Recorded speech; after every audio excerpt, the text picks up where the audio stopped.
नमस्कार साथियों, हमारी स्मृति सिविल सर्विसेज क्लासेस में आपका हार्दिक स्वागत एवं अभिनंदन। साथियों, हम पढ़ रहे थे उपसर्ग और उपसर्ग के एक भाग जो हमने कर लिया है और आज अपन तत्सम उपसर्ग जो बचे हुए हैं उन पर अपन विचार करेंगे और उन्हें पढ़ने और समझने की कोशिश करेंगे। तो देखिए अपन ने जो पहले तत्सम उपसर्ग पढ़े हैं उनके बारे में एक बार अपन प्रत्यस्मरण करेंगे, उसको अपनी स्मृति में लाएंगे। जैसे मैंने आपको एक तरीका बताया था इसे याद करने का, जैसे अ अन, सबसे पहले अ पर पढ़ेंगे अ अन, उसके बाद अति, फिर अधि, फिर अभी और उसके बाद अनु, उसके बाद अव औ और उसके बाद अपन ने पढ़ा था आ उपसर्ग जिसका अर्थ है तक या पर्यंत, और उसके बाद अपन ने पढ़ा था उत और उसके बाद पढ़ा था उप। अपने हिंदी के अंदर उत उपसर्ग ही होता है।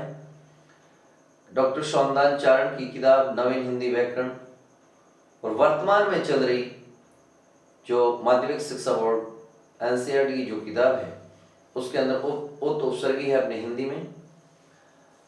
उत का अर्थ ऊपर या श्रेष्ठ होता है, उसके बाद उप यानी पास या साइड, और उसके बाद अपन ने पढ़ा था दूर दुस जिसका अर्थ होता है बुरा या कठिन। इसके बाद अपन ने पढ़ा था, इसके बाद अपन अब पढ़ेंगे नी निर निश, नी निर निस, और उसके बाद प्र प्र परि प्रति, और फिर वी सु शब्द।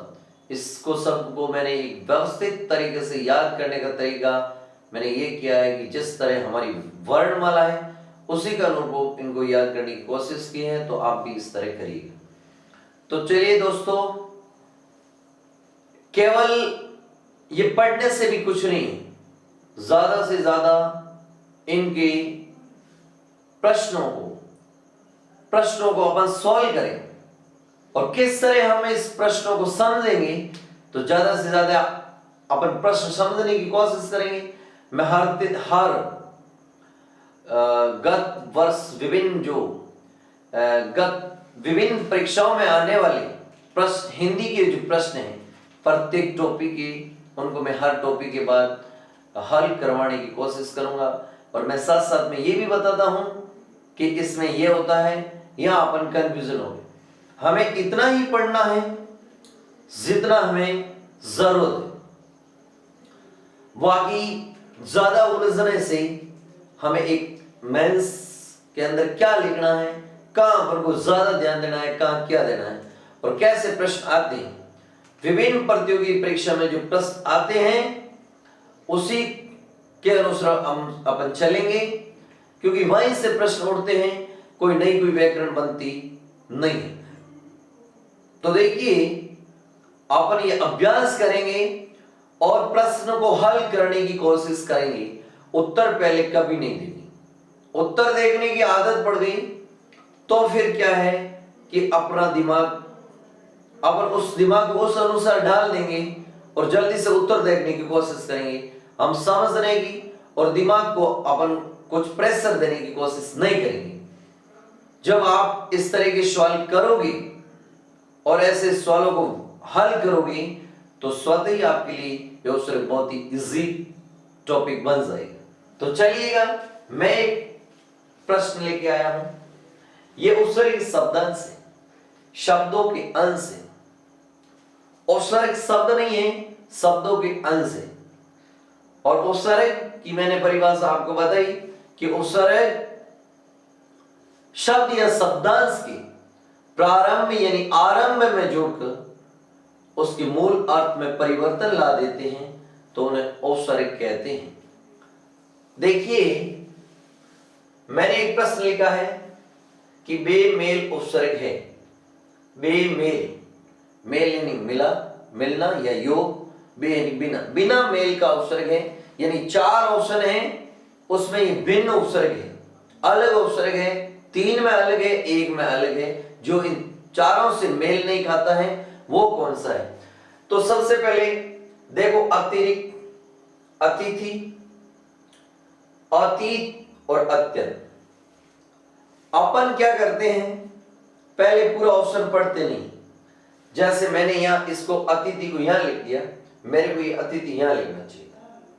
जैसे मैं लिखता हूं, जैसे मैंने लिखा, जिसको मैंने सोल्व किया, जैसे मैंने ऐसे सोल्व किया कि अति प्लस रिक्त, इसको ऐसे किया। अब इसको मैं करूंगा तो मैंने किया अति प्लस इत, अति प्लस इत, और इसको करूंगा तो यहां देखिए ये य है, क्या है, य, और ये अत्यंत शब्द अपने संधि में पड़ा था, और य है, य से पूर्व स्वर रहित वर्ण है, तो वहां पर यण स्वर संधि होती है। तो ये वापस आप ई में बदलो, तो ई में, ये को ई में बदलते ही त के साथ ई की मात्रा आ जाएगी और ये अति शब्द बन जाएगा, अति धन अन। अब इन तीनों में अति अति उपसर्ग है, तीनों में अति उपसर्ग है। अब यही अलग है। अब ये दिखता तो आपको ऐसे है कि ये अति प्लस थी, लेकिन ये इसके अंदर अ उपसर्ग है, अ प्लस तिथि। दोनों शब्दों को सार्थक रूप से ऐसे देखिए, अ प्लस तिथि, जिसके आने की कोई तिथि नहीं हो उसे अतिथि कहते हैं।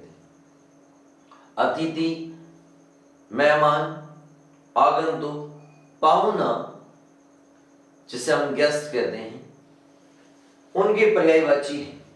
तो जिसके आने की कोई तिथि नहीं, अतिथि कोई भी आता है, कोई मेहमान आता है तो पूछ करके नहीं आता है।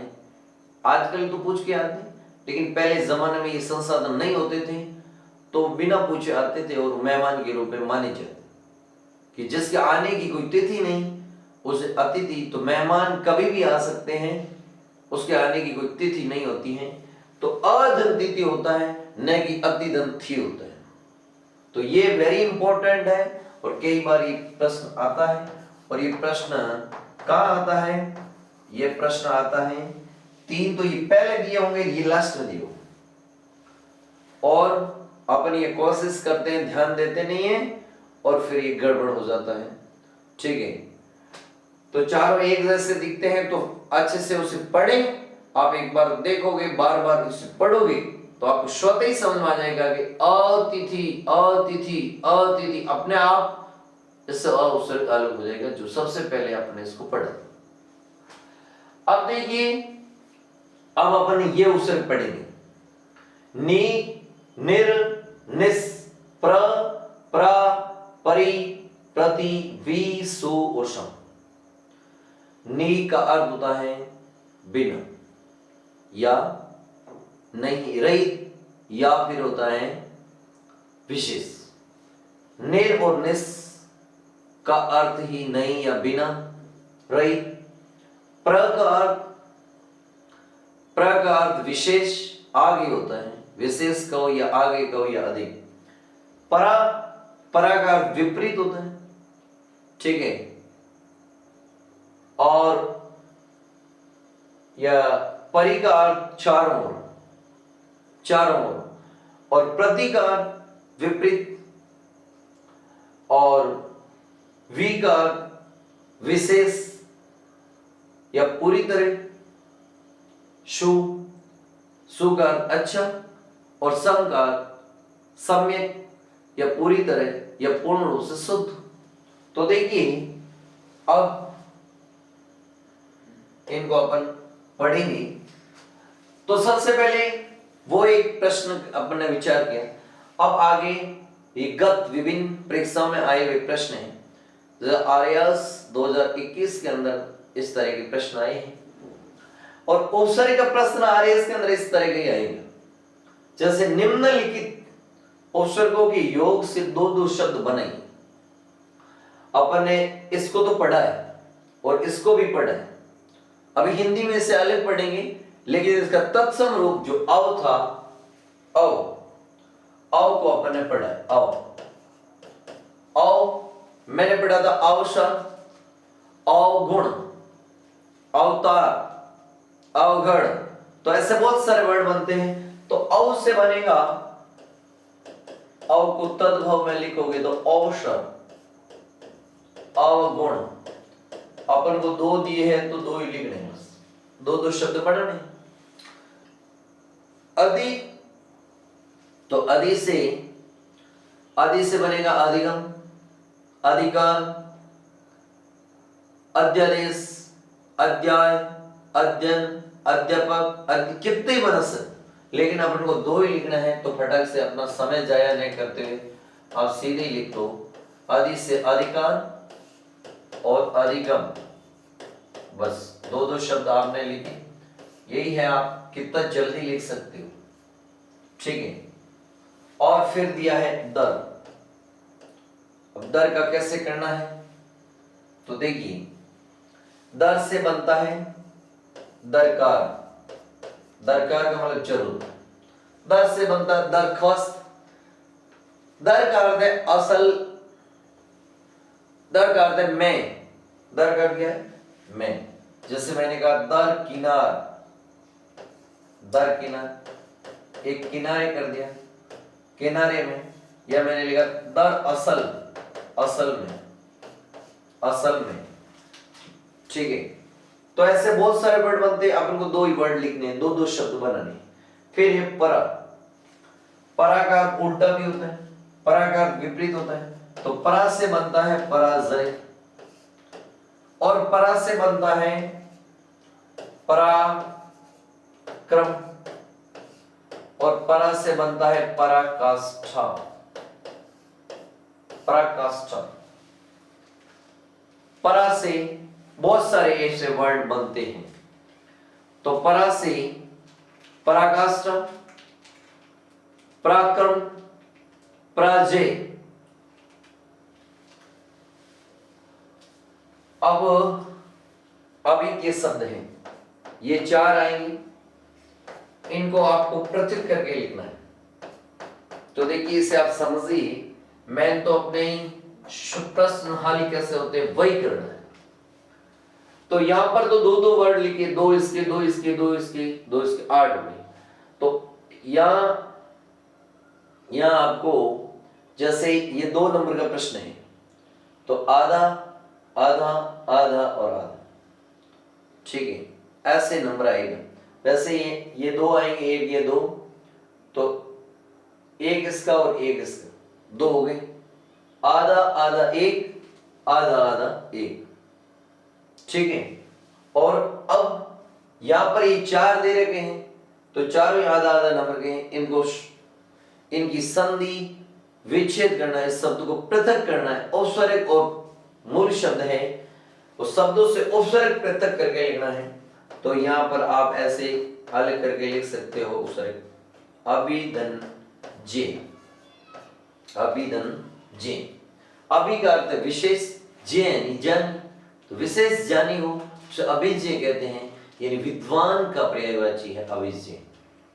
एक होता है विज्ञ, विज्ञ वी यानी विशेष, जैन ज्ञानी, विशेष ज्ञानी। और अब इनका विलोम बनाते हैं अभिज्ञ का, तो इसके आगे अन उपसर्ग जोड़ दो, तो ये बन जाएगा अन धन अभिज्ञ से अनभिज्ञ बन, ठीक है, जो जानकार नहीं है, ठीक है।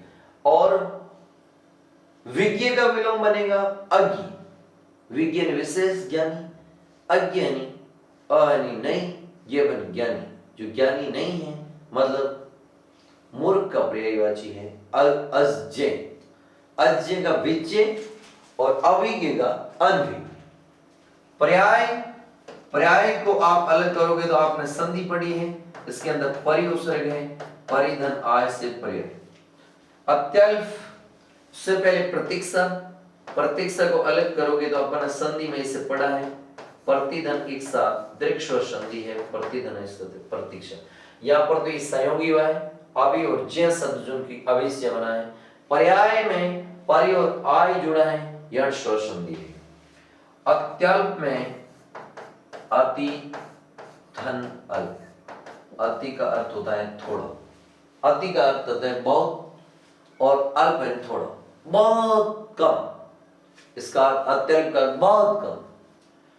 ठीक है, तो इस तरह आपके प्रश्न उपसर्ग के आएंगे, 2 और 2 4 नंबर का उपसर्ग का प्रश्न आएगा। तो इस तरह उपसर्ग, अब आपको ये देखो विदेशी उपसर्ग है, दर दे दिया है, ठीक है, और बाकी ये तद्भव उपसर्ग, हिंदी का उपसर्ग दे दिया, ये तत्सम दे दिया, ये तत्सम।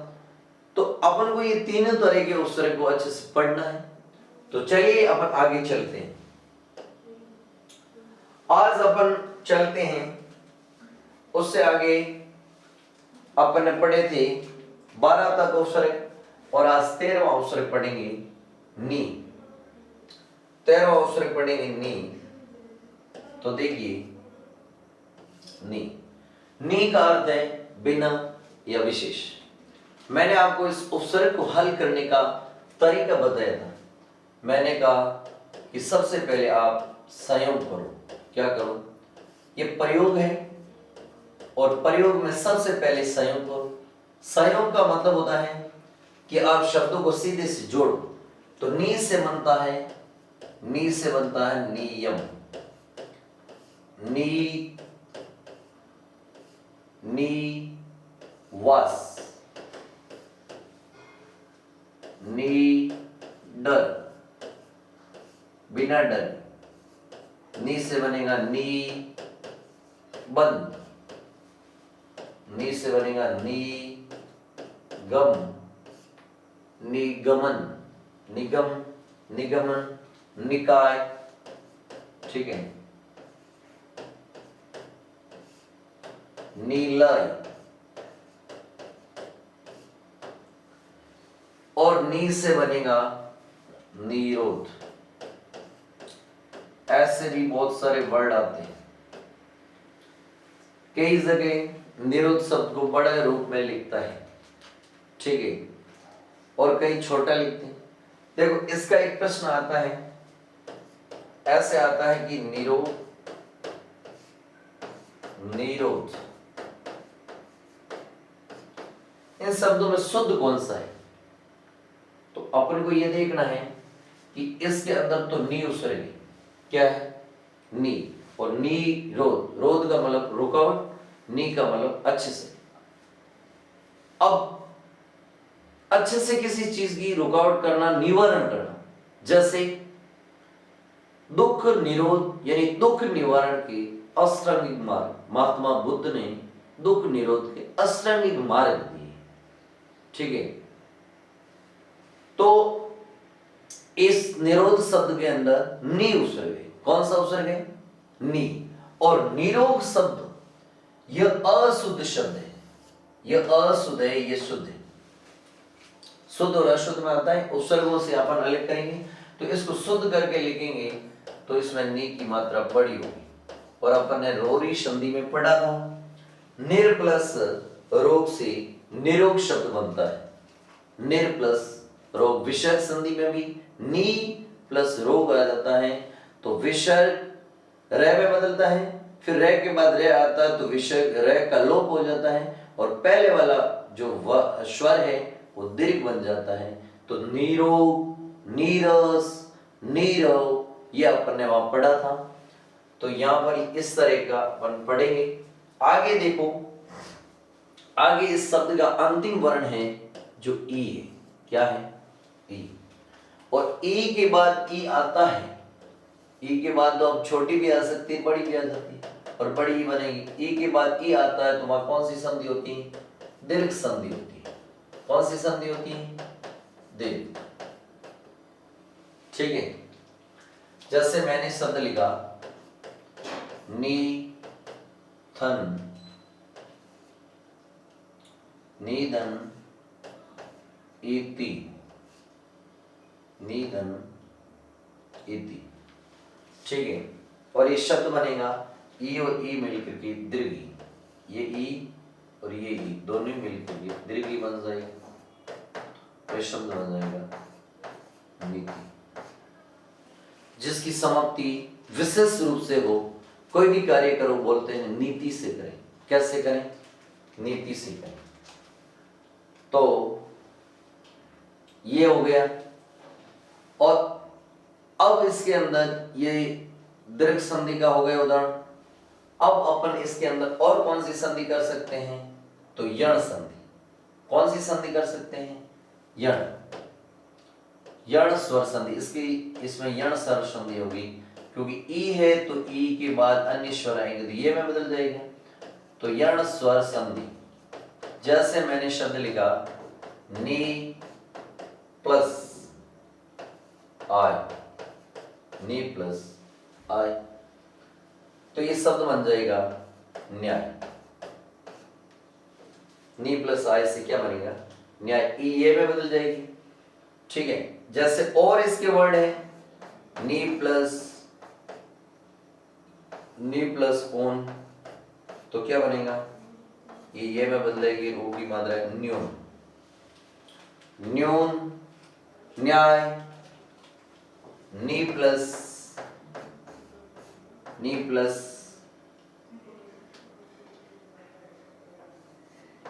आस क्या बनेगा? न्यास। नी प्लस आस से क्या बनेगा? न्यास। ठीक है, तो ऐसे बहुत सारे वर्ड हैं, न्यास, न्याय, न्यून, और भी बहुत सारे वर्ड हैं। जैसे अब ज्यादा इसमें करने की कोई जरूरत नहीं है। अब इसमें अपन पढ़ेंगे,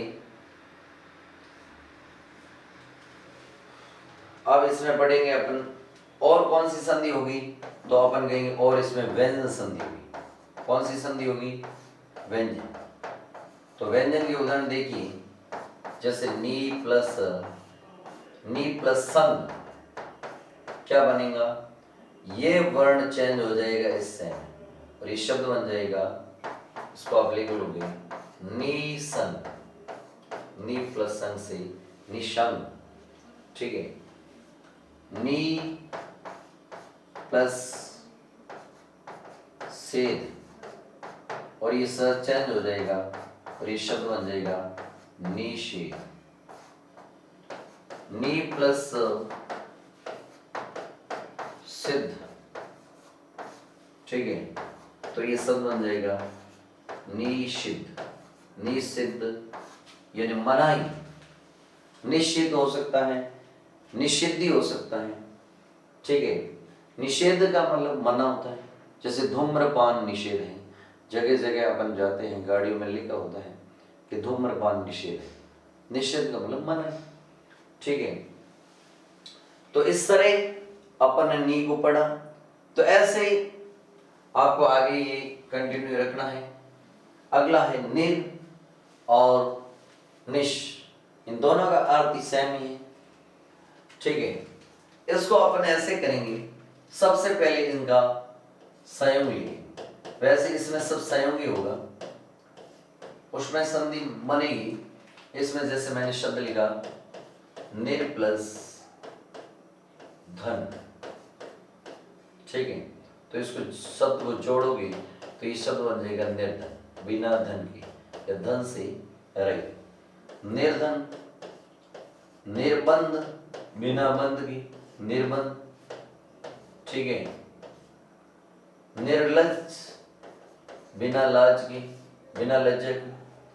निर्गुण, निर्गुण ये वेरी इंपॉर्टेंट है, यहाँ इस शब्द का अर्थ परे होता है। ठीक है, निर यानी निर्गुण का शाब्दिक अर्थ तो बिना गुण के, और बाकी इसका अर्थ होता है भगवान निर्गुण है, वो निर्गुण भक्ति करता है। ऐसी भक्ति जिसमें भगवान को गुणों में नहीं मानते हैं, वो गुणों से परे है, ठीक है। निर्गुण, निर्बाध, बिना बाधा के निर्बाध उच्चारण होना, ठीक है। और इससे बहुत सारे वर्ड बनेंगे। तो अगला अपन इसके बाद, ये तो बाद में अपन ने सब व्यंजन से स्टार्ट होने वाले उसको दर्शाए हैं, अब अपन स्वर से स्टार्ट होने वाले भी दर्शाएंगे। तो कुछ वर्ड स्वर वाले भी हैं, जैसे मैंने शब्द लिखा निर प्लस आदर, तो शब्द बनेगा निरादर, बिना आदर के, जहां जिसका कोई आदर नहीं उसे कहते हैं निरादर, ठीक है। बिना अंग के उसे बोलते हैं निरंग, निरंग, निरंग, ठीक है। और अब निर से बनेगा निरवयव, निरवयव। अगला वर्ड लिखा मैंने निर्धन इक्षण, तो शब्द बनेगा निरीक्षण, निरीक्षण, निरीक्षण, ठीक है। पूरी तरीके से जांच पड़ताल करने को निरीक्षण कहते हैं।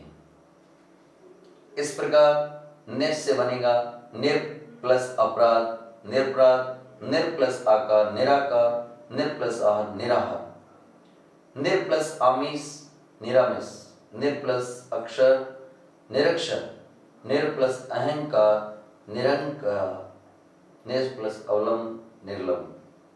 तो ऐसे बहुत सारे बनेंगे। निरोग, नीरस, निरी, ये शब्द यहां ही बनेंगे। जैसे शब्द लिखा निर प्लस आकार, तो इसका अर्थ बनेगा निराकार, जिसका आकार नहीं। ईश्वर निराकार है, ईश्वर का कोई आकार नहीं। निर्धन अवलंब, क्या बनेगा? निर्धन अवलंब। अवलंब का अर्थ सहारा, निर्हनी नहीं, सहारे से रहित हो तो उसे निरवलंब कहते हैं। अब देखो निर प्लस रोग, वही मैंने आपको पहले बताया था। और ये र का लोप होगा पीछे, इस वर्ण, ये दूसरे वाला वर्ण है, ये बड़ा हो जाएगा,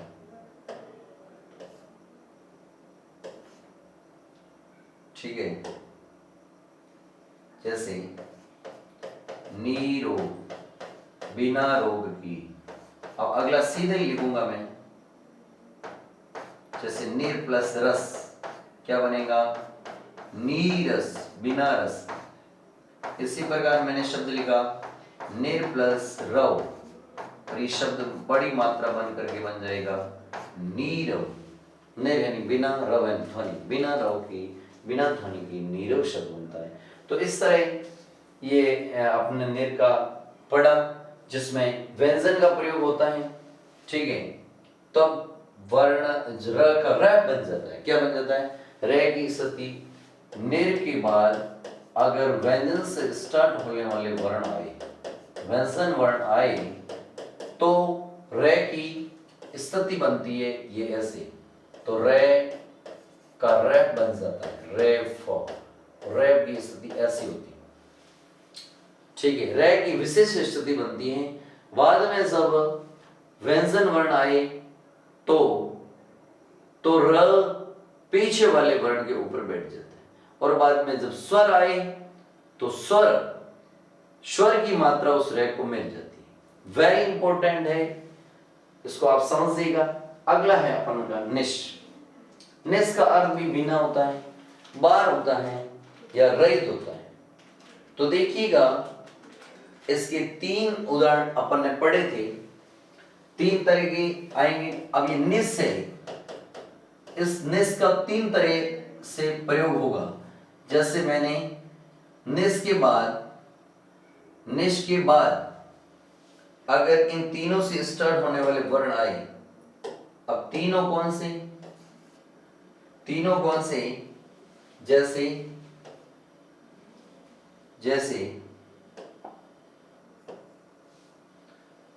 जैसे आया ऐसे कि निस, निस के बाद स, यह आया, ठीक है, ये च आया, ये स आया, ठीक है। स्वर शहीद हो या रहित हो, स्वर रहित है तो रहित आएगा, शहीद है तो शहीद आएगा। जैसे मैंने एक शब्द लिखा निस प्लस छल, तो ये शब्द क्या बन जाएगा, यही से इस तालव्य में बदल जाएगा, क्योंकि आगे तालव्य वर्ण है इस वजह से, तो ये शब्द बन जाएगा निश्चल, ठीक है। तो इन तीनों में से कोई भी अगर वर्ण आए इस से के बाद, निस के बाद, तो ये यह से है जो तालव्य में बदले, क्योंकि यही तालव्य वर्ण है। जैसे इससे मैंने अगले वर्ड लिखे हैं, जैसे मैंने शब्द लिखा निश्चिंत, ठीक है, निश्चेतना, निश्चेतना, ठीक है, और भी बहुत सारे हैं, निश्चित, ठीक है। तो ऐसे निश के बारे में है। और उसके बाद मैंने अगर इसका फर्स्ट, ये फर्स्ट टाइप और सेकंड मूर्धनी, अगर क ख ट ठ प फ या यस, ये वर्ण आए तो ये जो से है ये मूर्धनी में बदलेगा। जैसे मैं सीधे इनका उत्तर लिखता हूं, जैसे निस्दन कर्म, निस्दन काम लिख दिया, और ये शब्द बन जाएगा निष्काम, ठीक है, निष्काम। इस प्रकार मैंने शब्द लिखा निष्कर्ष और निष्पाप, निष्कर्ष, निष्पाप, निष्काम। तो ऐसे बहुत सारे वर्ड हैं, बहुत सारे वर्ड बनते हैं। तो इस तरह अपन को करने हैं। तो निष्काम हो गया, निष्कर्म भी होता है और निष्फल भी होता है। निष्फल, निष्फल, निष्कर्म या निष्काम, इन सब को आप विच्छेद करोगे तो वही निकलेगा।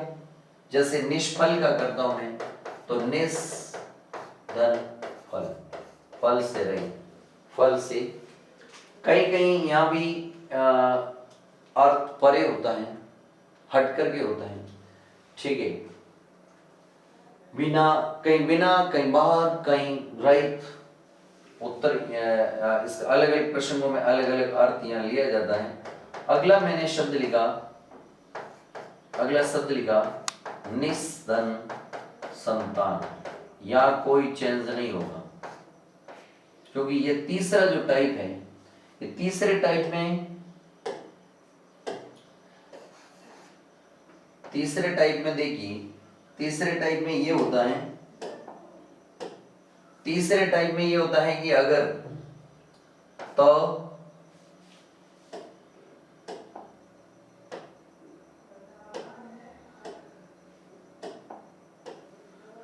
अगर त, थ और स, ये तीन वर्ड अपन ने पहले संधि में भी पढ़े और यहाँ उपसर्ग में भी वापस अपन पढ़ रहे, तो यहां पर ये स, यही स रहेगा। जैसे मैंने एक शब्द लिखा निश्संतान, तो संतान शब्द आया निश के बाद, तो ये एज इट इज रहेगा।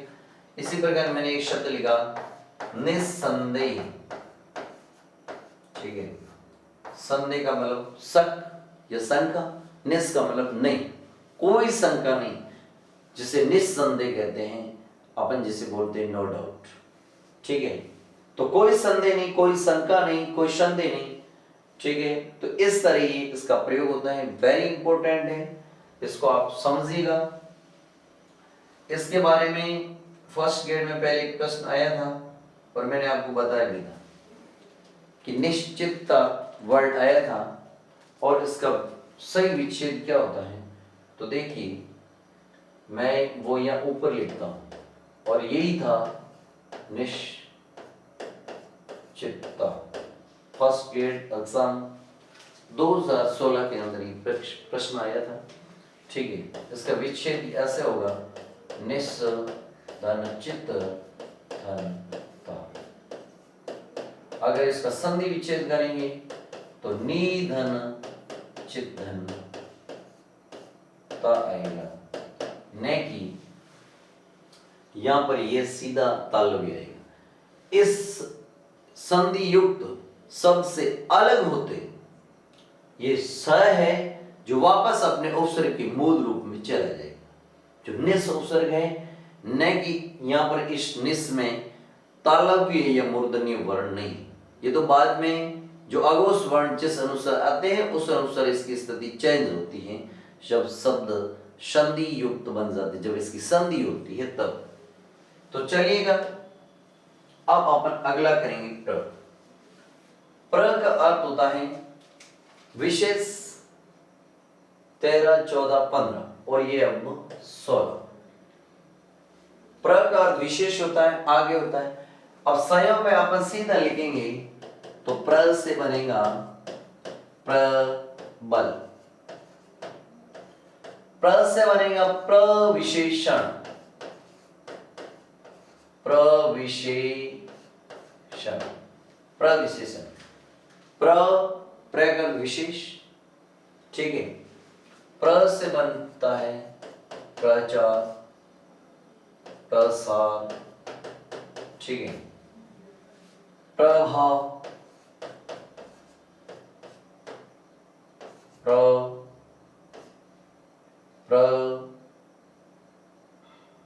प्रबलन। ठीक है, तो इससे प्र से बहुत सारे वर्ड बनते हैं।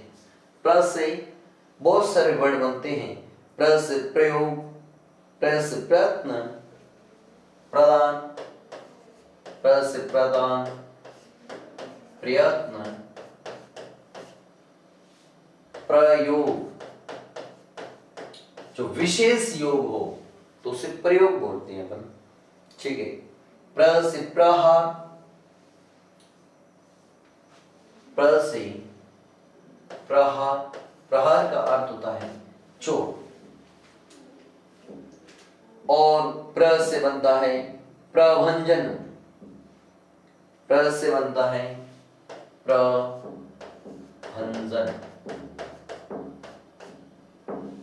प्रभंजन। और फिर प से पहले अ स्वर है तो बाद में अ या आ है तो दीर्घ संधि होती है। तो सबसे पहले अपन लिखेंगे दीर्घ संधि, और दीर्घ संधि में अपन सबसे पहले लिखेंगे प्रधन आरंभ। जिसका विशेष आरंभ हो उसे क्या बोलते हैं? प्रारंभ बोलते हैं। क्या बोलते हैं? प्रारंभ। और प्र से प्राचार्य बनता है, प्रधन आचार्य, विशेष आचार्य। प्रायोजक बनता है, प्रार्थी बनता है। प्रधन, प्रधन अर्थी, शब्द क्या बना? प्रार्थी। प्र से प्रधन आचार्य, प्राचार्य। ठीक है, प्राध्यापक, प्रधन अध्यापक से प्राध्यापक बनता है।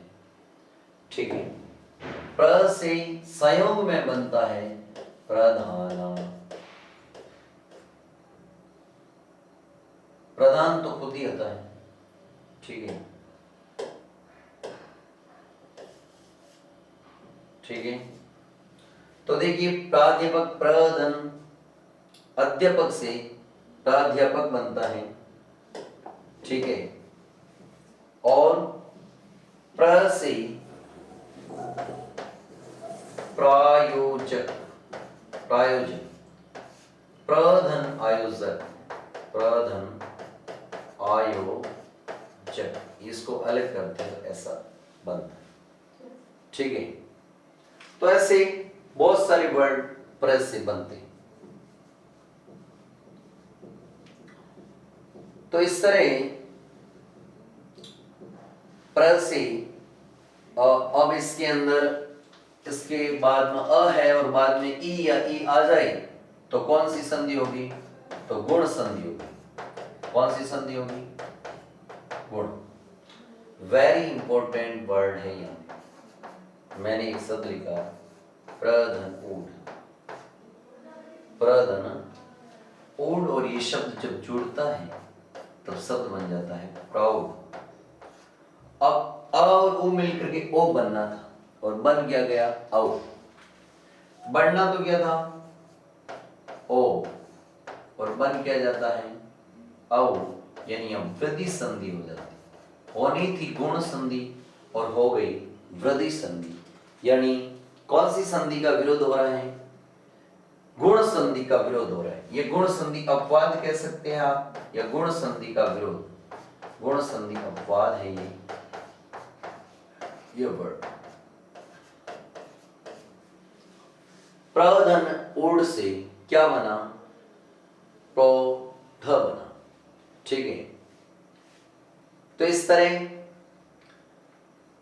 प्र से बहुत सारे वर्ड और भी बनते हैं, जैसे प्रधन उज्ज्वल शब्द लिखा, प्रधन उज्ज्वल क्या बना?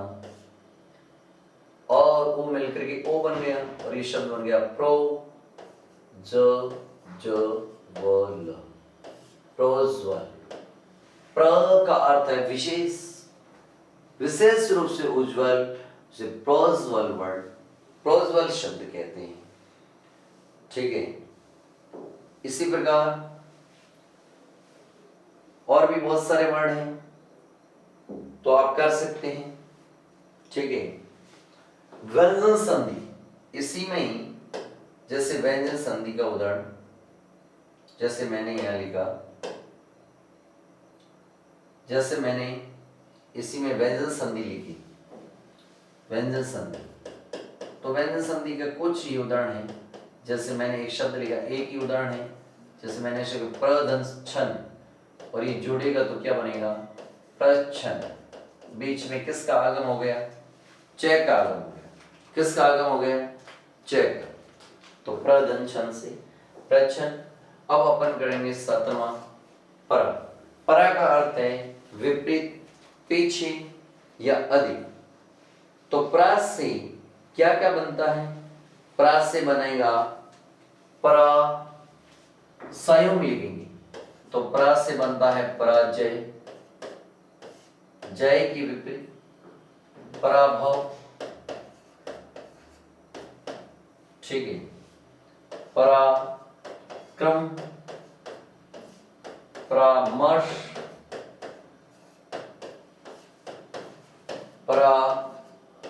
परावर्तन, पराकाष्ठा, पराजय, पराभव, पराक्रम, परामर्श और परावर्तन। पराविद्या और जैसे परामनोवैज्ञानिक, परामनोविज्ञान, पराविद्या या परामनोविज्ञान,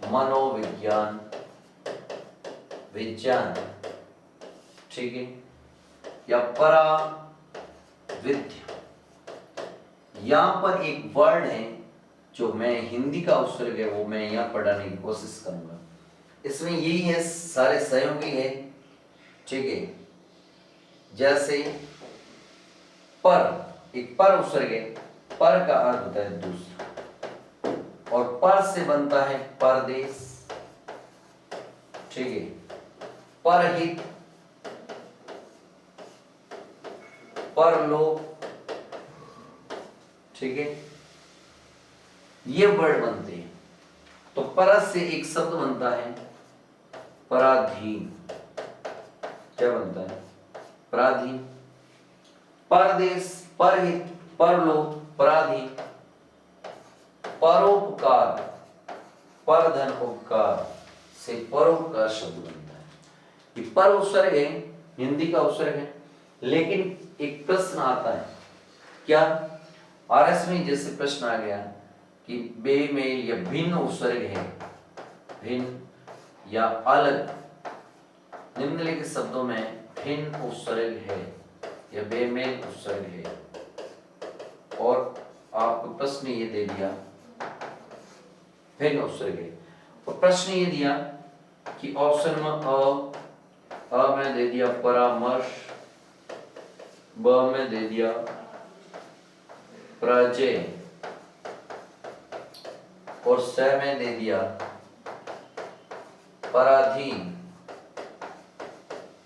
और द में दे दिया परावर्तन। अब आपको बोला कि इनमें से भिन्न उपसर्ग कौन सा है, तो आप क्या करोगे, आप इनको देखना है। क्या देखना है कि परामर्श, आपने परा उपसर्ग पढ़ा तो पराधन मर्श, पराधन जय और पराधन वर्तन पढ़ा, तो पराधीन पराधन धीन नहीं पढ़ा, तो इसमें क्या होगा, तो पराधीन शब्द जब आप करोगे तो इसको आप ऐसे करना पड़ेगा, परधन अधीन, पर यानी दूसरा, अधीन यानी वश में होना, किसी के दूसरे के वश में होना, उसे पराधीन कहते हैं। तो पराधीन व्यक्ति होता है, तुलसीदास जी ने बोला है कि पराधीन सपनेउ सुख नहीं, पराधीन सपनेउ सुख नहीं, जो दूसरे के अधीन रहता है उसको सपने में भी सुख नसीब नहीं होता है। तो पराधीन में परा उपसर्ग नहीं है, पर उपसर्ग है। तो इस तरह का सवाल अगर आए तो आपको कंफ्यूजन होने की जरूरत नहीं है। पराधन मर्श, पराधन जय, पराधन वर्तन और पराधन परधन अधीन से पराधीन वर्ड बन जाएगा, तो ये आपका राइट हो जाएगा। तो इस तरह आपको परा उपसर्ग पढ़ना है। आगे अपन चलेंगे 18वां अपना परि, परि उपसर्ग। परि का अर्थ है चारों, और या पास, या सबसे पहले अपन संयोग करेंगे। क्या करेंगे, संयोग। तो संयोग करेंगे तो संयोग में सबसे पहले अपन लिखेंगे सीधा, परि से बनेगा परिवार, परि से बनेगा परिवार, परि से बनेगा परिक्रमा, परि से बनेगा परिक्रमण, और परि से ही बनेगा परिभ्रमण, भ्रमण, परि से बनेगा परिचय, ठीक है, और परि से बनेगा परिवेश। आज से बहुत सारे वर्ड बनेंगे परि से। परिक्रमण, देखो यहां ये शब्द आपको और भी दूसरे शब्दों को, सब्जेक्टों के प्रश्नों को समझने में हल करेंगे, आपका माध्यम अगर हिंदी है तो। परिधन क्रमण, परिधन क्रमण, जैसे सूर्य, सूर्य पृथ्वी सूर्य की चारों ओर परिक्रमण करती है, यानी वो सूर्य के चारों ओर जब चक्कर लगाती है तो उसे परिक्रमण बोलते हैं। और पृथ्वी अपने अक्ष पर, पृथ्वी जब अपने अक्ष पर घूमती है तो उसे परिभ्रमण कहते हैं। तो भ्रमण तो हम खुद करने जाते हैं, लेकिन परिक्रमा हम किसी दूसरे की करते हैं। तो ये शब्द इससे समझ में आएगा, युग्म शब्द में भी आ जाएगा, ठीक है। तो इस प्रकार इस शब्द का अंतिम वर्ण ई, इस शब्द का अंतिम वर्ण छोटी ई है, तो सबसे पहले तो इसमें होगी दीर्घ संधि, वेरी इंपॉर्टेंट दीर्घ संधि है। तो मैंने सबसे पहले यहां लिखा परिधन इक्सा, परिधन इक्सा, आप इनको जोड़ोगे तो यह शब्द बन जाएगा परीक्षा। परि का अर्थ है चारों ओर, इक्सा यानी देख, चारों ओर से देखने को परीक्षा कहते हैं। अब परीक्षा होती है तब आदमी का पूरा नॉलेज देखा जाता है, केवल उपसर्ग से काम नहीं चलता है, और भी बहुत सारे टॉपिक देख उसका जांचना परखना लैंग्वेज पर की जाती हैं, फिर उसका सामान्य नॉलेज क्या है, तब जाकर के उसको एक लोक सेवक के रूप में नियुक्त किया जाता है। तो परीक्षा एक ऐसी चीज है जो दो शब्दों से मिलकर बना है, परिधन इक्सा। परिकार चारों ओर इक्सा है, देखना चारों ओर से बढ़िया तरीके से देखना, उसे परीक्षा कहते हैं। तो ई और ई मिलकर के दीर्घ ई बन गए या परीक्षा शब्द बन गए। इसी प्रकार इससे और भी वर्ड बनेंगे, ठीक है, जैसे परीक्षक, परिधन इक्षक, परीक्षक जैसे एग्जामिनर बोलते हैं, जो कॉपी जांच करने का काम होता है, वो भी बढ़िया से देखता है, तो उसे परीक्षक बोलते हैं। क्या बोलते हैं? परीक्षक। अब यहां दीर्घ संधि हो गई, अगली संधि यण संधि, यण स्वर संधि, दूसरी संधि है जो यण स्वर संधि। यण स्वर संधि को देखिए, यण स्वर संधि। अब यण स्वर संधि में सबसे पहले मैंने किया परिधन आवरण, परिधन आवरण। ये सब जब जोड़ेगा तब शब्द बन जाएगा पर्यावरण। परि यानी चारों, आवरण यानी घेरा, चारों ओर का जो घेरा है वही पर्यावरण, आवरण चारों ओर का घेरा वही पर्यावरण। तो इससे बहुत सारे वर्ड बनेंगे, पर्याप्त, परिधन आप्त, परिधन अटक, परिधन अटक से शब्द बन जाएगा पर्यटक। पर्यटक भी बनता है और पर्यटन भी बनता है, पर्यटक, पर्यटन, ठीक है। और भी शब्द बनते हैं, जैसे परिधन अंग से पर्यंक शब्द बनता है। क्या बनता है? पर यानी चारों, अटक यानी घूमने वाला, चारों ओर से, चारों ओर घूमने वाला होता है, उसे पर्यटक कहते हैं। जैसे इंग्लिश में टूरिस्ट बोलते हैं, कई बोले हैं टूरिस्ट, टूरिस्ट बोले हैं। जैसे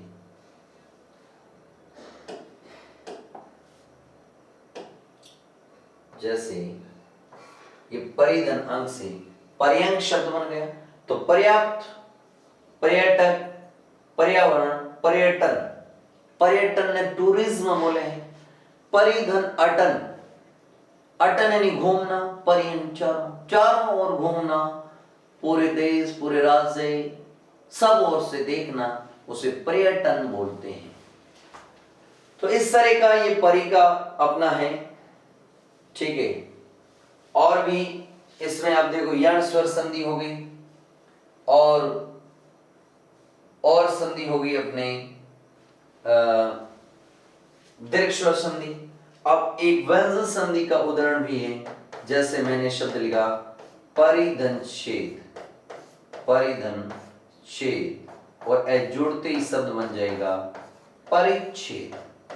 बीच में च का आगम हो जाएगा। किसका आगम हो जाएगा? च का आगम हो जाएगा। तो इस तरह आपको ये करना है। अब अपन 19वां करेंगे प्रति। कहीं कराना प्रति। प्रति का अर्थ होता है प्रत्येक या विपरीत या हर एक, ठीक है। प्रति का प्रत्येक या विपरीत। जैसे इन्हें सबसे पहले अपन संयोग करते हैं। क्या करते हैं? संयोग। तो सबसे पहले प्रतिधन दान। अच्छा, इनो अर्थ एक बदले भी हुए, बदले। जैसे प्रतिदान, दान के बदले दान, उसे प्रतिदान कहते हैं, ठीक है। प्रतिपल, प्रतिक्षण, पल कहो क्षण कहो एक ही बात। प्रतिमान, प्रतिमान जैसे अपन मॉडल बोलते हैं, ठीक है। प्रतिमान, प्रतिमान, प्रतिदान, प्रतिभूति, प्रतिभूति, प्रतिबल, प्रतिक्षण, प्रतिमान, प्रतिभूति। इसी प्रकार इस शब्द का अंतिम वर्ण, इस शब्द का अंतिम वर्ण है ये ई है। क्या है? ई है। तो यह संधि प्रयोग करेंगे। तो सबसे पहली संधि दीर्घ संधि। तो मैंने सबसे पहले वर्ड लिखा प्रतिधन इत, ये जोड़ते ही शब्द बन जाएगा प्रति। अगला मैंने शब्द लिखा प्रतिधन इक्सा, और ये शब्द जोड़ते ही बन जाएगा प्रतीक्षा। इसी प्रकार शब्द इसका प्रतीक भी बनता है। प्रतीक, प्रतिधन एक से प्रतीक शब्द बनता है। ठीक है। इसी प्रकार इसमें दूसरी संधि कौन सी होगी? तो इसमें दूसरी संधि होगी, वो होगी, इसमें दूसरी संधि होगी तो यण संधि होगी। जैसे मैंने शब्द सबसे पहले इसी के अंदर ही दे रखा है प्रतिधन एक से क्या बना? प्रतीक, यण संधि का। ये यण स्वर संधि है। कौन सी संधि है? यण स्वर संधि। कैसे? मैंने लिखा प्रति प्लस एक से क्या बनेगा? प्रति एक बनेगा। प्रति प्लस एक से क्या बनेगा? प्रतीक, यण स्वर संधि। इसी प्रकार इससे बनेगा प्रत्युत्तर। उत्तर के बदले उत्तर, जिसे अपन रिप्लाई बोलते हैं, प्रत्युत्तर। ठीक है। प्रत्युत्पन्नमति,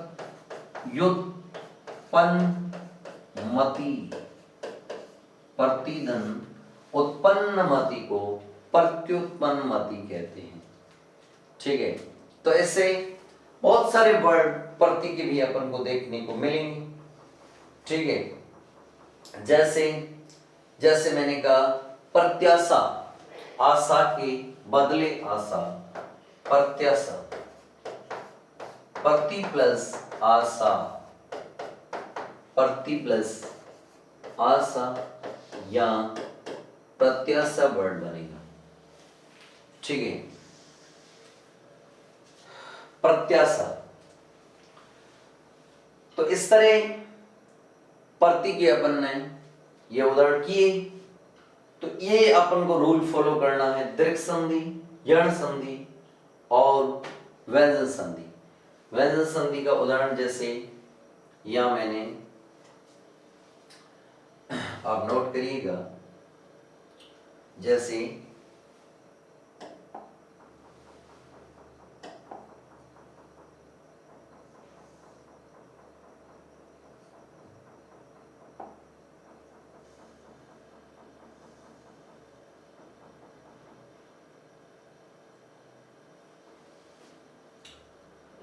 देखिए, जैसे मैंने एक वर्ड लिखा यहां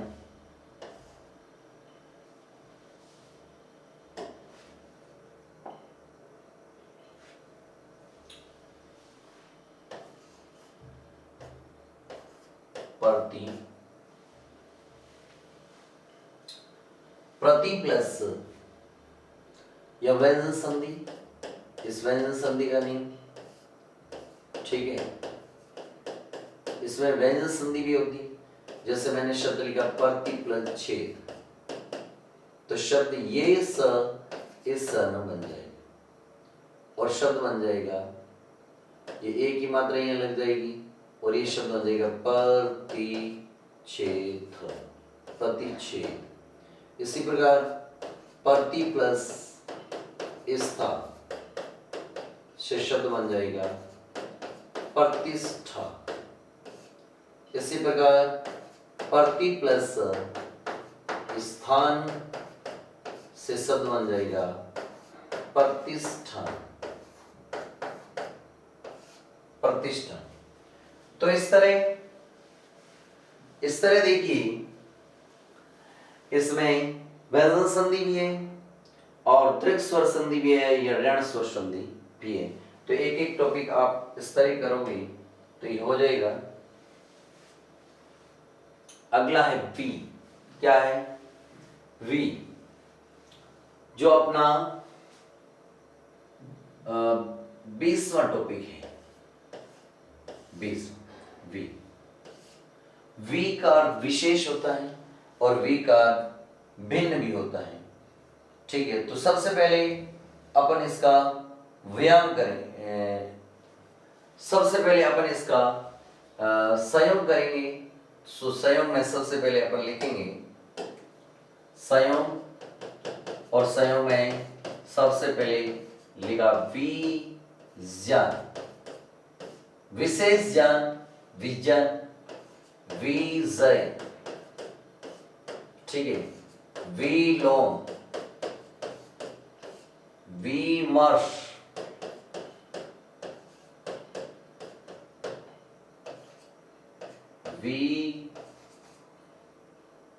विकिरण। ठीक है, और विभाव।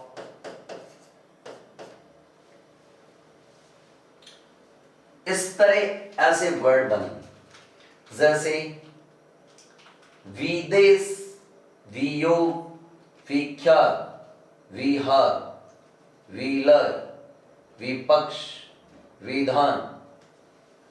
तो सब बना विहार, विधान, विपक्ष, विहार, विधान, विपक्ष, विलय और जैसे बना इसमें विख्यात। विशेष रूप से ख्यात और प्रसिद्ध, वि यानी विशेष, विशेष रूप से प्रसिद्ध हो उसे विख्यात कहते हैं, तो इसका विलोम बन जाएगा कुख्यात। ठीक है, जो बुरी तरह से प्रसिद्ध, बुरे कर्मों के लिए प्रसिद्ध है तो उसे कुख्यात कहते हैं, तो कुख्यात का विलोम विख्यात होता है। तो इस प्रकार कहीं वी के आगे सु भी लगता है, कम कहीं सम भी लगता है। विलोम बनाएंगे तो आपको ये सब चीजें सिखाएंगे, जैसे वियोग, संयोग का वियोग बनेगा। ठीक है, तो इस तरह अपने इसको किया।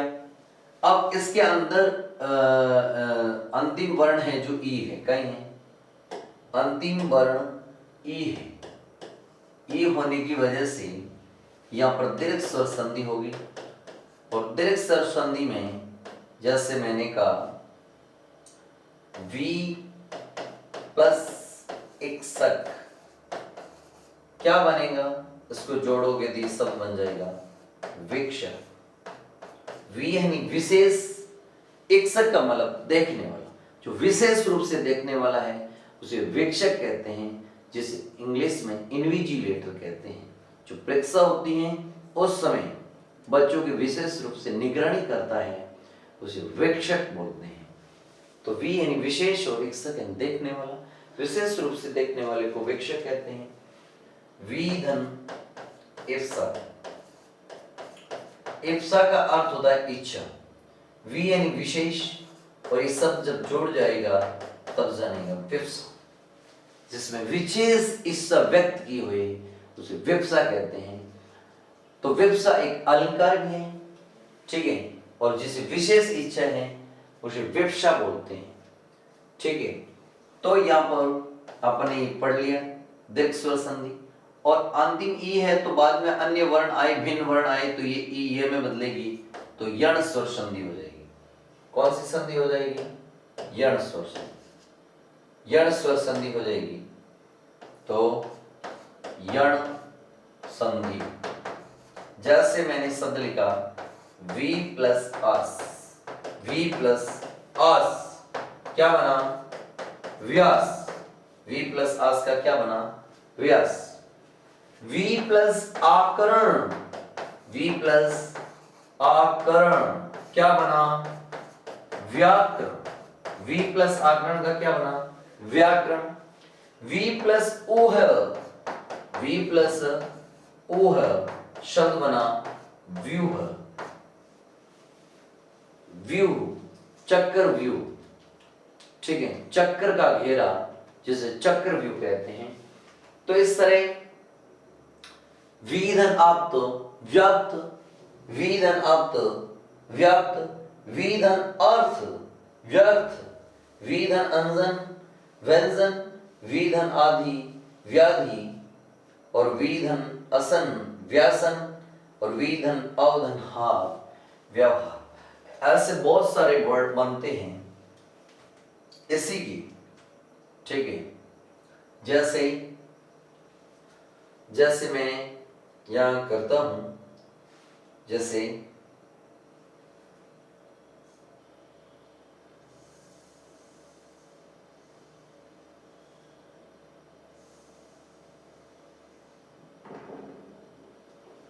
देखिएगा,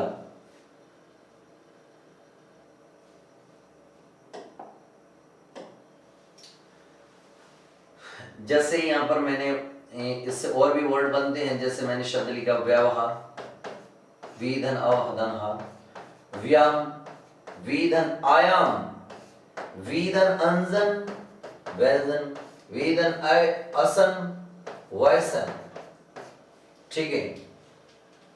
और विधन आदि व्याधि, विधन आदि व्याधि, शारीरिक बीमारी को व्याधि बोलते हैं, ठीक है। विधन अर्थ शब्द बनेगा व्यर्थ, विधन अर्थ क्या बनेगा व्यर्थ।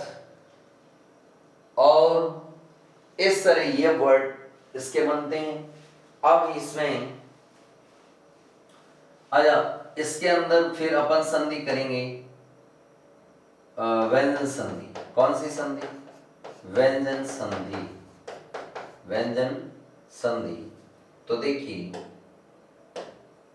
व्यंजन संधि करेंगे तो जैसे मैंने लिखा वी धन सम, इसको जोड़ोगे तो ये इस स में बदल जाएगा और ये शब्द बन जाएगा विषम।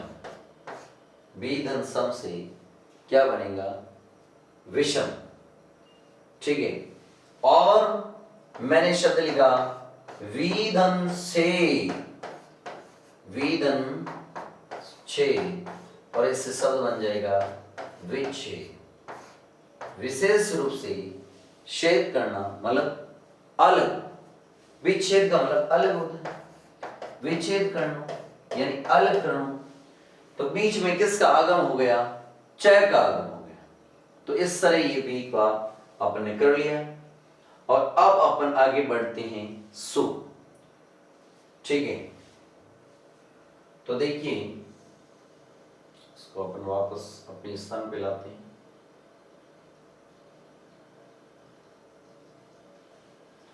तो देखिए,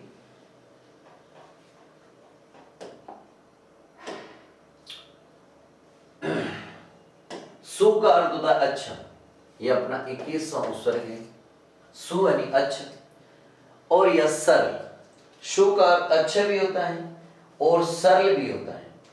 सु से सुगंध बनता है, सुबोध बनता है, सुयश, शोभन, सुलभ, सुअवसर,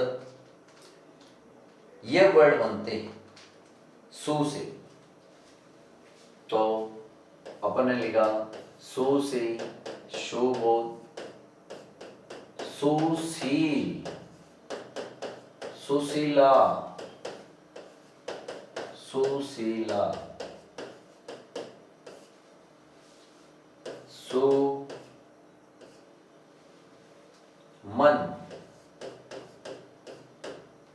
सुमन, सुबोध, सुशील और सुलभ, जो अच्छे से आसानी से प्राप्त हो जाए उसे सुलभ कहते हैं।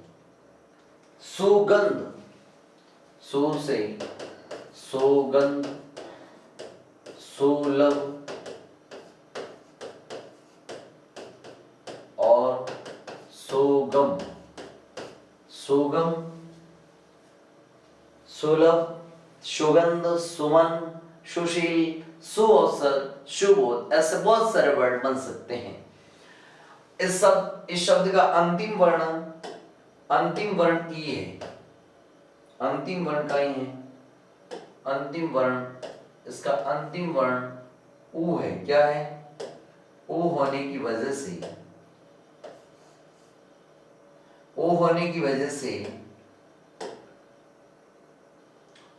इस शब्द का अंतिम वर्ण हर्ष ऊ है। ऊ होने की वजह से बाद में अगर ऊ आता है तो दीर्घ संधि होती है। तो नंबर 1 अपन लिखेंगे दीर्घ संधि। जैसे मैंने शब्द लिखा शोधन उक्ति, क्या लिखा? शोधन उक्ति, और ऊ मिलकर के दीर्घ बन जाता है और ये शब्द बन जाएगा सूक्ति। इसी प्रकार शब्द लिखा मैंने, इसी प्रकार शब्द लिखा मैंने शोधन,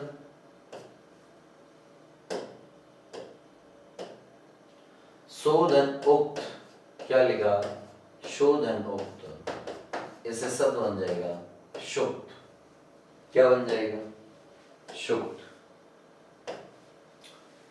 तो देखिए इस तरह दीर्घ स्वर संधि होती हैं और उसके बाद ऊ है और बाद में अन्य वर्ण आए तो कौन सी संधि होती है?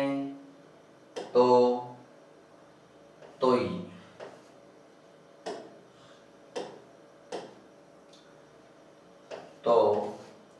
यण स्वर संधि होती है। कौन सी संधि होती है? यण स्वर संधि होती है। जैसे मैंने शब्द लिखा शोधन आगत, बहुत ही ज्यादा चर्चित वर्ड। इस शब्द का अंतिम वर्ण ओ है और ये ओ व में बदल जाएगा। सहलन, वहलन, आगत, और ये जोड़ते ही बन जाएगा सवागत, स्वागत, स्वागत। सुवन अच्छे से, आगत आभाजी करना, ठीक है, अच्छे से जिसका आना हो, स्वागत करना। इसी प्रकार इससे बनेगा शोधन,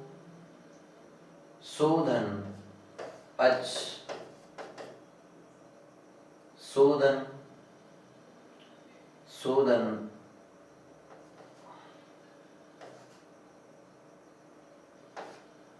अल्फ से शब्द बन जाएगा श्वल्प। क्या बन जाएगा? श्वल्प।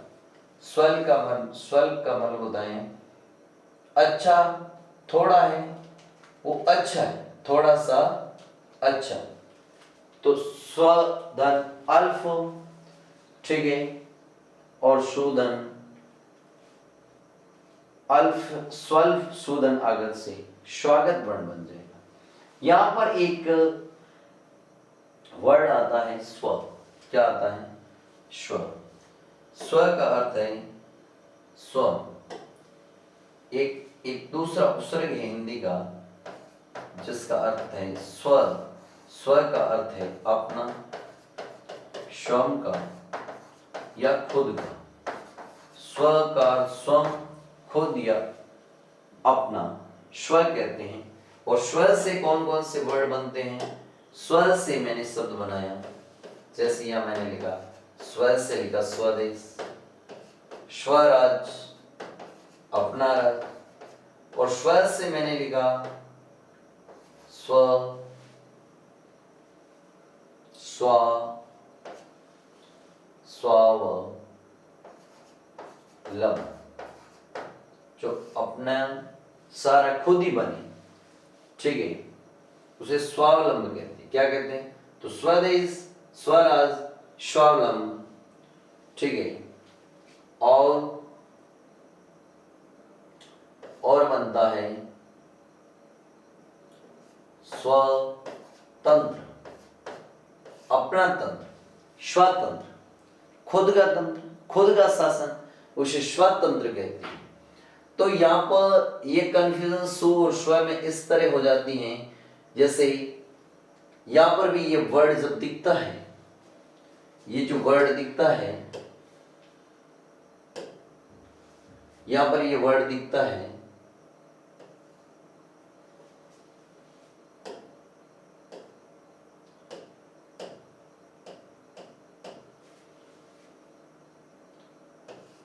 यहाँ पर ये स्व वर्ड दिख रहा है और यहाँ भी स्व दिख रहा है, यहाँ भी स्व दिख रहा है, यहाँ भी स्व दिख रहा है, लेकिन यह स्व शब्द इस ऊ से वह बना है, न कि ये स्वतंत्र वर्ड है।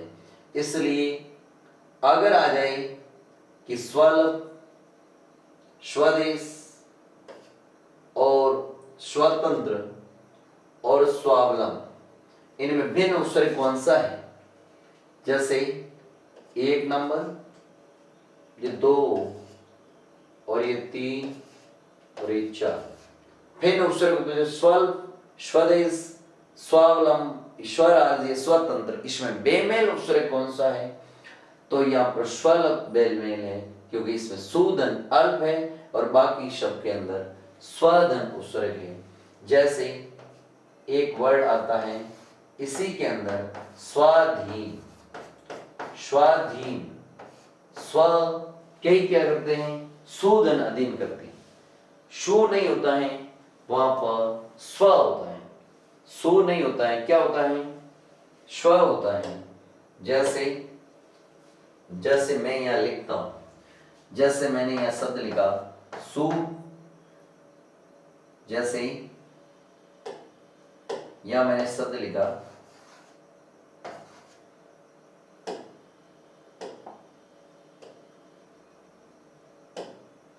जैसे यहां मैंने शब्द लिखा स्व,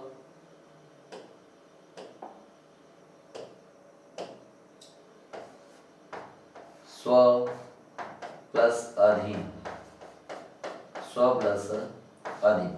इस शब्द का अंतिम वर्ड अ, इसका अ दोनों ही मिलकर के आ बनता है। क्या बनता है?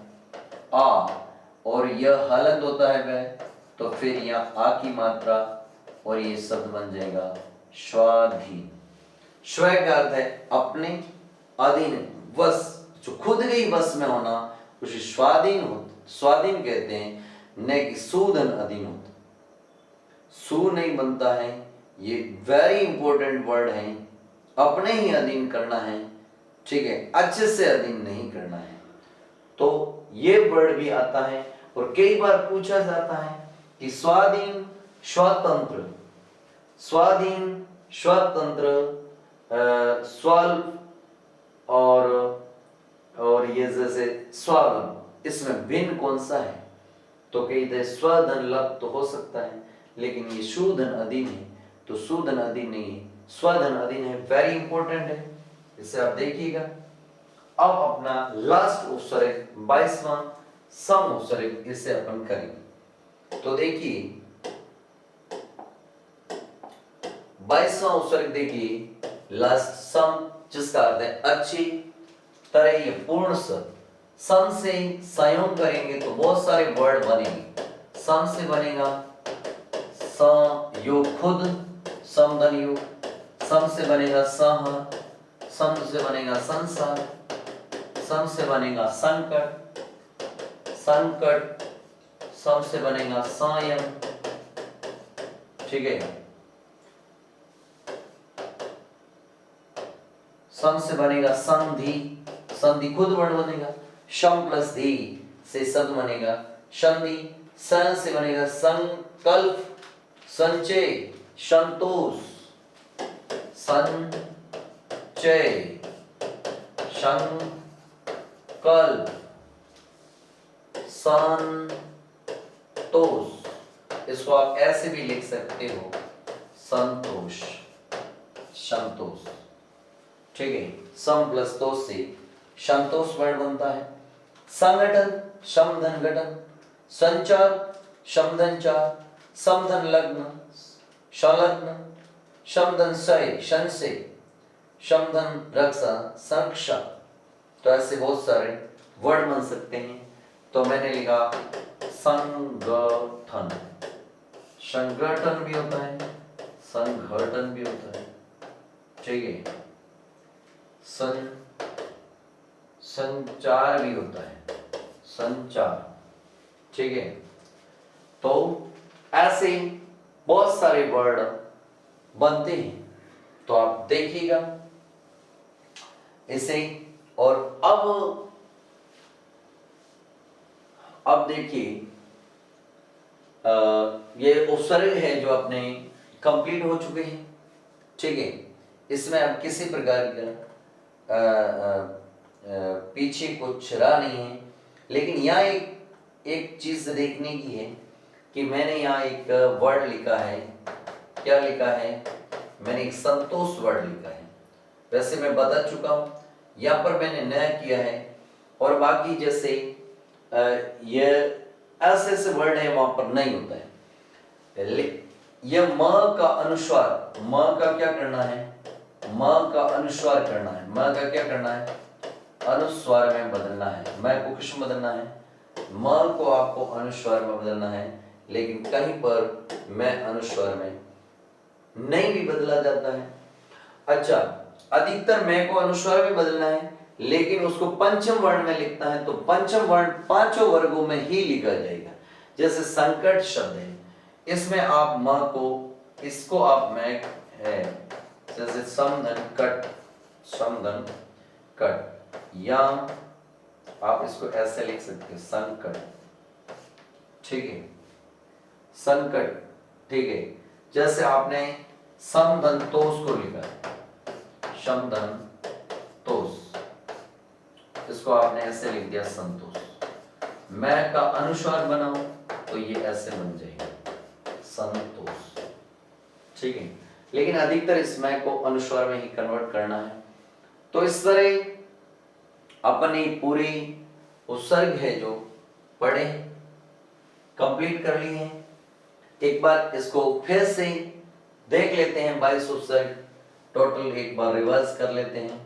तो सबसे पहला उपसर्ग पढ़ा था अ या अन, जिसका अर्थ होता है बिना या रहित, या रहित या नहीं, या ये निषेध करता है। क्या करता है? निषेध, ठीक है। उसके बाद अपन ने अ पर और भी उपसर्ग पढ़े हैं।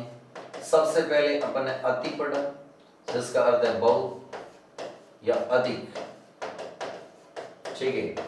उसके बाद अपन ने पढ़ा है अधि, अधि का अर्थ भी अधिक होता है या ज्यादा होता है। क्या होता है? ज्यादा। उसके बाद अपन ने उपसर्ग पढ़ा है, वो पढ़ा है अभी, अभी। अच्छा, इसका अर्थ विशेष भी होता है, अधि का अर्थ विशेष भी होता है। अभी, अभी का अर्थ तो सामने, ठीक है, या सम्मुख या विशेष भी होता है। तो इस तरह अपन ये सारे उपसर्ग, आज ये पहले के उपसर्ग एक बार मैं लिख देता हूं, इसलिए अपने पहले लिखे नहीं है। आज के रिवीजन में पांचवा अनु, अनु का अर्थ पीछे या बाद या छोटा होता है, ठीक है। और उसके बाद छठा उपसर्ग वो है अप, अप का अर्थ बुरा। सातवां अफ, अव, अव का अर्थ होता है अवज्ञा भी होता है, और अव का अर्थ बुरा और हीन भी होता है, बुरा और हीन, ठीक है। आठवां आठवां, आ का अर्थ तक या पर्यंत होता है, ठीक है। और नौवां उत्था, उत का अर्थ ऊपर या श्रेष्ठ होता है। और 10वां ऊपर, जिसका अर्थ पास या सहायक होता है, ठीक है। और उसके बाद अपन ने पढ़ा था दूर और दुस, 12वां जो दुस था। 11 और 12 साथ ही पढ़े हैं, ठीक है। इसको देखते हैं।